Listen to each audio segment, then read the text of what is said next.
Akalar aniq bunaqa Cobalt ko'rmagansizlar lekin. Ko'rishingiz mumkin, eshigiga pilisoskalar qo'yganmiz. Orqa eshiklarning ishlashini ko'ringlar buni. Nomiga ilib qo'yasizlar, bo'ldi, tortib oladi.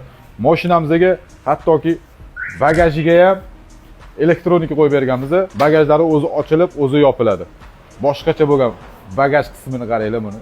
Polni hammasini yasab berganmiz, ideal qilib. Mashinamizga BYD Han sinirasini ustunoq qilganmiz. Polni elektronik siniramiz.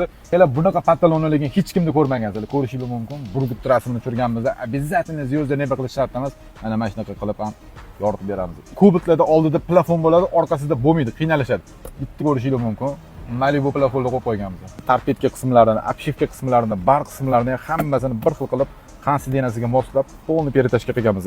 Holatiga bitta baho berasizlar. CC3 ga qo'yib qo'yilgan. Cobaltni katta menyusi mana shu orqada bari bo'lmas edi. BYD Han sideni qo'yganmiz. Barini qaranglar, buni ideal bo'lgan. Karmashkalari bor, pastakaniklar va nok bo'lgan lekin mashinamiz. O'zbekistonda yagona bo'lgan Cobalt akalar. Bitta bo'ldi. Komforti bo'yicha lekin vashshe qo'yib. Akalar nima deysizlar? Gentra legendami, Cobaltmi? Izohlarda yozib qoldiringlar shuni akalar. Cobalt akalarga jo'natib qo'yasiz bu videoni.